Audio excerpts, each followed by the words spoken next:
Hey guys, आपका स्वागत है मेरे को नई व्लॉग में। तो आज है मेरा 9 मंथ प्रेगनेंसी रूटीन। मैं आपके साथ शेयर करूंगी कि पूरे 9 मंथ क्या क्या प्रॉब्लम आई और क्या क्या चेंजेस आए। तो सबसे पहले उठ के मैंने अपनी थायराइड की मेडिसिन ली। मैं 100 mg की लेती हूँ और मेरा थायराइड लेवल जो है 1.9 है। जैसे ही आपका 9th मंथ स्टार्ट होता है तो आपको इतनी ज्यादा दिक्कत होने लगती है उठने बैठने में। बताऊँ तो सोते टाइम तो एक करवट से दूसरी करवट भी नहीं ली जाती और पूरी रात ना मुझे नींद ही नहीं आती। 7 महीने पता ही नहीं चला कि कब निकल गए, लेकिन 8वें महीने में थोड़ी दिक्कत होने लगी थी। लेकिन 9 मंथ में तो सही बताऊं, इतना बुरा हाल हुआ है कि पता है मुझसे बैठने में, उठने में, लेटने में करवट तक नहीं ली जाती। बहुत अच्छा है कि मौसम इतना अच्छा है क्योंकि गर्मी भी इतनी ज्यादा लगती है प्रेगनेंसी में। लेकिन नवंबर का महीना है तो मेरी डिलीवरी नवंबर में होगी तो मतलब अच्छा ही मौसम रहेगा। मैं ना एक चीज और हो जाती है, इतनी घबराहट सी, घुटन सी लगने लगती है। तो मैं अब वॉक पे नीचे जा रही हूँ। तो मैं घर पे ही वॉक करती हूँ, लेकिन आज इनकी भी छुट्टी थी तो सोचा क्यों ना इस चीज का फायदा उठाया जाए। जैसे कि लास्ट मंथ चल रहा है तो थोड़ा सा अपनी हेल्थ का भी ध्यान रखना है। वैसे इतनी सर्दी है नहीं, लेकिन मैं फिर भी एक हल्का सा स्वेटर डाल के नीचे जाऊंगी। 9 मंथ का एक ऐसा समय सीमा होती है कि वहाँ पे अगर आपको कुछ जरा सा भी फीवर वगैरह होता है तो वो बहुत रिस्की हो जाता है आपके लिए भी और आपके बेबी के लिए। पहले का कोई भी कपड़ा फिट नहीं होता, लेकिन कुछ ही दिनों की बात है फिर शायद ये कपड़े आने लगे। यहाँ मैं तैयार हूँ वॉक पर जाने के लिए और फिर मैंने इनको भी उठा लिया और अपनी पानी की बोतल ली। सच में सब कहते हैं कि प्रेगनेंसी में पानी नहीं पिया जाता, लेकिन मैंने इतना पानी पिया है ना कि पानी की मुझे इतनी सी भी कमी कभी महसूस नहीं हुई। अपनी प्रेगनेंसी में इतनी एक्टिव रही हूँ, बहुत अच्छे से रही हूँ, वैसे कोई प्रॉब्लम नहीं आई। लेकिन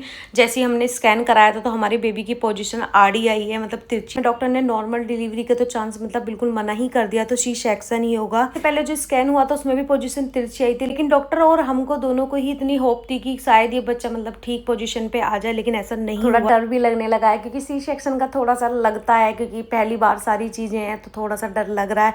लेकिन संतुष्टि ये है कि मैंने अपनी तरफ से पूरी मेहनत की थी, कोई कमी नहीं छोड़ी। तो यहाँ पे हमने इतने अच्छे मौसम के साथ वॉक करी है, पूरे आधा घंटा हम पार्क में ऐसे घूमे, थोड़ी देर बैठे और फिर इन्होंने कहा कि मैं नाश्ता आज यहीं से ले लेती हूँ। एक ना यहाँ पे भाभी है, बहुत अच्छा नाश्ता बनाती है। आज का नाश्ता हम बाहर का ही करेंगे और वैसे भी ना मेरे बस की अब कुछ रहा नहीं। तब बेबी की पोजीशन बिल्कुल सीधी थी, तब तक मुझे कोई पेन, कोई कुछ दिक्कत नहीं हुई। पोजीशन चेंज होते ही मुझे बहुत ज्यादा दिक्कत होने लगी। अब यहाँ पे आके नाश्ता तो हम नीचे से लेके ही आए थे, तो यहाँ पे मैंने चाय बना दी। फिर क्या, हमने नाश्ता जिसमें थी आलू की सब्जी, 4 पूरी और 2 बनाए थे हमने प्याज के पराठे। बहुत अच्छा नाश्ता लगा मुझे इनका। अभी वैसे 2 से 3 दिन बाद डॉक्टर ने फिर बुलाया रूटीन चेकअप के लिए, तब देखते हैं क्या चीजें रहेंगी, कैसी सिचुएशन रहेगी। तो मुझे अपने बाबा जी पे पूरा भरोसा है कि जो चीज होगी अच्छा ही होगा मेरे लिए।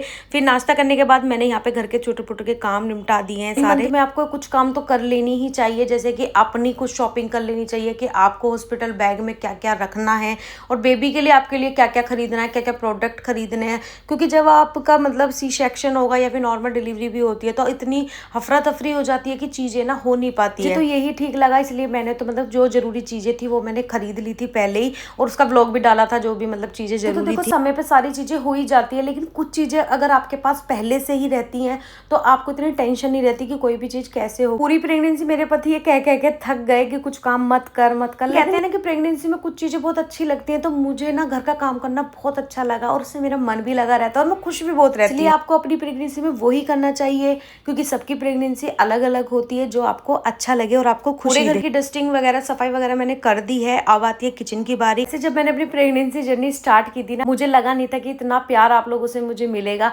और पूरी प्रेगनेंसी कब में निकल गई पता नहीं चला। बस ये लास्ट मंथ जो है वो बहुत अच्छे से पता चल रहा है। पूरे इन 9 महीनों में ना इतनी अच्छी बॉन्डिंग आप लोगों से बनी है और एक यूट्यूब फैमिली बन गई है पूरी मेरी। इसमें आपसे मुझे बहुत प्यार, बहुत सपोर्ट और बहुत केयर मिली है। इनकी छुट्टी का दिन था तो सोचा क्यों ना आज मशीन में कपड़े भी लगा देती हूँ, क्योंकि अपनी प्रेगनेंसी में मैंने कपड़े तभी धोए हैं जब ये घर पे होते हैं। सिर्फ मशीन लगाने का काम करती हूँ, बाकी काम तो सारा यही करते हैं। शायद मेरा जो पिछला व्लॉग आया था उसमें मैंने बेबी के सारे प्रोडक्ट आपके सामने दिखाए थे कि क्या क्या चीजें मैंने खरीदी। उसमें कुछ कपड़े भी थे जो मैंने ऑनलाइन ऑफलाइन और कुछ मेरी ननद ने भी खरीदे थे। 3 जोड़ी हम लोगों ने कपड़े खरीदे। उसका रीजन ये भी है कि जब आपको हैंड टू हैंड खरीदने होते हैं तो वॉश करे ही एक बच्चे को पहनाने पड़ते हैं, जो कि बिल्कुल भी सही नहीं है। तो अधिकतर हमारे कल्चर में ये कहते हैं कि बेबी को पहले पुराने कपड़े पहनाने चाहिए, तो मैं भी पुराने ही कपड़े पहनाऊंगी। मेरे हस्बैंड के है और जितने भी कपड़े मैंने मतलब मार्केट से मंगाए हैं और ऑनलाइन खरीदे हैं, मैं सारे कपड़ों को हाथ धो लूंगी। जितने भी कपड़े से बने प्रोडक्ट मंगाए हैं, चाहे वो बेबी रैप हो या फिर कंबल हो, कपड़े हो, बेबी शीट हो, सारी चीजों को मैं धुलने डालूंगी, क्योंकि यूज में तो सारी बेबी की आएंगी। जर्नी में जिस दिन मेरे हस्बैंड घर पे होते हैं ना, मैं पूरा दिन उन्हें काम में लगा के रखती हूँ, वो इतना काम फैल जाता है। सारे कपड़ों के पहले तो टैग हटाए और फिर मैंने मशीन में डाल दिए। थोड़ी देर के लिए मैंने मशीन में ऐसे ही डाले रखे, सिर्फ एक ही मशीन का राउंड लगाया। हमने यहाँ पे बेबी के लिए रेगुलर डिटर्जेंट ना यूज करके माले का डिटर्जेंट यूज किया है। रिलेटेड मैंने जितने भी प्रोडक्ट मंगाएगा उसके आइडिया आपको इससे पहले वाली वीडियो से मिल जाएगा कि आपको क्या मंगाना चाहिए, क्या नहीं मंगाना करना चाहिए। 9 मंथ के आते आते आपको बिल्कुल प्रिपेयर हो जाना चाहिए बेबी के। मैंने मशीन में कपड़े डाल दिए और मैं बाकी काम निपटा लेती हूँ। तो मुझे बहुत ज्यादा प्यास लगती है और मैं दिन में 5 से 6 लीटर पानी भी पीती हूँ। आप लोगों के बहुत कमेंट आते हैं कि हमसे पानी नहीं पिया जाता, आप कैसे पी लेते? तो मुझे तो सही बताऊं इतनी ज्यादा प्यास लगती है। 9 मंथ के आते आते आपके अंदर ये चेंजेस आएंगे। तो आपके पैरों में दर्द होने लगेगा, कमर में दर्द होने लगेगा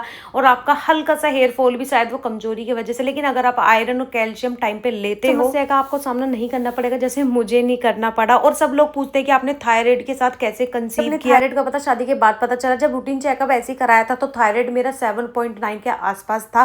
फिर मैंने नॉर्मली थायराइड की मेडिसिन ली और मैंने कोई ट्रीटमेंट नहीं कराया कंसीव करने के लिए। मेरा नॉर्मल ही कंसीव किया है मैंने। प्रेगनेंसी के लिए कोई एक्स्ट्रा ट्रीटमेंट वगैरह मेरा कुछ नहीं चला है। बस प्रेगनेंसी में ही जो नॉर्मल रूटीन के ट्रीटमेंट होते हैं वो ही मेरे चले हैं। कमेंट हो रहा था कि आप सर्दी में भी नारियल पानी पीते हो, तो जी हाँ, मैंने तो पूरी प्रेगनेंसी नारियल पानी पिया है। वैसे मुझे अच्छा नहीं लगता, लेकिन मेरे हस्बैंड मुझे जबरदस्ती मतलब नारियल पानी पिलाते हैं। वैसे ये प्रेगनेंसी में सबसे ज्यादा इंपॉर्टेंट चीज है, फ्रूट्स से भी ज्यादा, कि नारियल पानी आप डेली पियो, चाहे आपको वो अच्छा लगे या ना लगे। कभी कभी तो ऐसा होता है कि मैं नारियल पानी पीती हूँ तो मुझे एकदम तो उबकाई आ जाती है और उल्टी होने के सा मन होता है।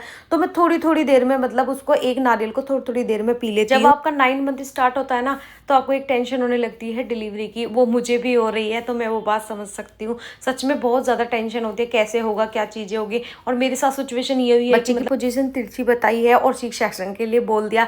एक होता है ना कि एंड टाइम पे चाहे कुछ भी हो जाए, लेकिन तब इतना डर नहीं लगता। लेकिन पहले से ही हर चीज पता हो कि आपका यही चीज होगी तो थोड़ा डर लगने लगता है। लेकिन हमें अपनी सिचुएशन के अकॉर्डिंग ही चलना चाहिए, क्योंकि अगर हम इतना डरेंगे तो हमारे हस्बैंड और फैमिली को उससे ज्यादा डर लगता है। जैसे कि आप पूरी प्रेगनेंसी फ्रूट्स वगैरह या जूस वगैरह पीते हो ना, 9 मंथ में बिल्कुल भी मन नहीं करता है। ऐसा मन करता है, मैं अपनी बात करूँ तो मेरा मन तो ऐसा करता है बस मिर्ची खाने का, स्पाइसी।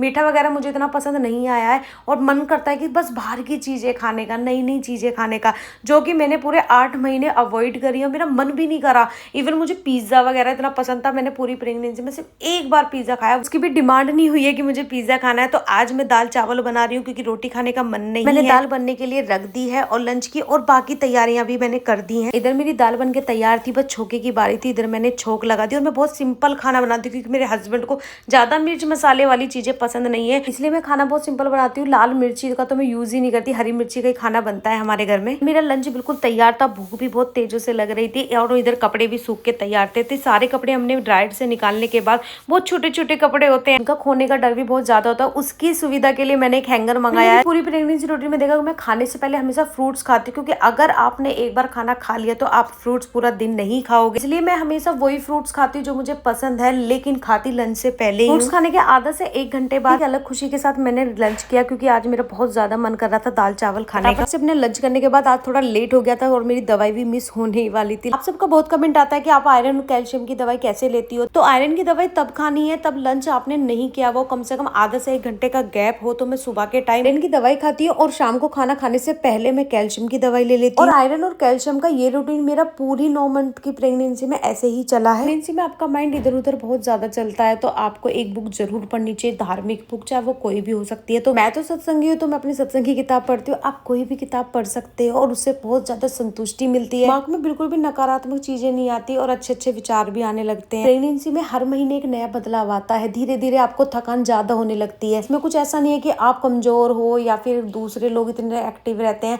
तो आपको दिन में 1-2 बार तो मतलब आराम करना चाहिए जब आपका 8th और 9th मंथ चलता है, वरना तो पूरी प्रेगनेंसी ही 1 घंटे तो कम से कम आराम करना ही चाहिए। उठने के बाद मैं छोटे छोटे चीजें खाती रहती हूँ। सब लोग पूछते हो कि आपका कितना वेट गेन हुआ है, तो मेरा 12 से 13 किलो वेट मतलब बढ़ा है प्रेगनेंसी में। डॉक्टर ने बिल्कुल मना कर दिया कि अब वेट नहीं बढ़ना चाहिए। 9 मंथ तक मेरे जितने भी टेस्ट हुए हैं सब बिल्कुल नॉर्मल आया, ब्लड में कमी नहीं है, ना ही मेरे अंदर पानी की कमी आई है। एक बार आई थी लेकिन मैंने अच्छे से उसे मैनेज करके मतलब उसे कंप्लीट कर लिया था। आगे बच गए हैं 6 और मैं अपनी कैल्शियम की दवाई लूंगी, जिसकी महक मुझे बिल्कुल भी अच्छी लगती। बहुत ज्यादा अजीब सा फ्लेवर है इसका, पहले तो सही लगती थी लेकिन अब एक रेगुलर एक लंबे समय के साथ अच्छी नहीं लगती। क्या करें, बॉडी के लिए कैल्शियम बहुत ज्यादा जरूरी है। पूरा दिन बिताने के बाद रात की बारी जब आती है तो दिन में मैंने जो दाल बनाई थी वही खाई और थोड़ी मैंने सूखे आलू की सब्जी बना ली, क्योंकि मेरा थोड़ा सा कुछ चटपटा खाने का मन था। रात का डिनर मैं जल्दी कर लेती हूँ 7 से 8 बजे। और आज का मेरा फ्रूट्स वगैरह खाने का बिल्कुल मन नहीं करता। पूरी प्रेगनेंसी मैंने बहुत अच्छे से चीजें खाई पी है। मंथ में मैंने दूध पीना भी मतलब बिल्कुल बंद कर दिया। प्रोटीन वगैरह का दूध मैं अब नहीं पीती हूँ। वैसे भी डॉक्टर ने बोला जो तुम्हारा मन करे वो खाओ। बच्चे की जो ग्रोथ होनी थी वो बहुत अच्छे से हो गई है। खाना खाने के बाद मैं डेली आधा घंटा वॉक करती हूँ। वो बात अलग है कि डॉक्टर ने मुझे सिजेरियन बोल दिया है, आपकी बॉडी की खुद की भी नीड होती है कि आप खुले में सांस लो, तो मैं इसलिए वॉक करने के लिए आ जाती हूँ। और आप सब प्लीज दुआ करना कि मेरा बेबी स्वस्थ। सीरियन से मुझे ना बहुत ज्यादा डर लग रहा है, बस आप दुआ करना कि सब चीज ठीक रहे। मिलते हैं नेक्स्ट व्लॉग में।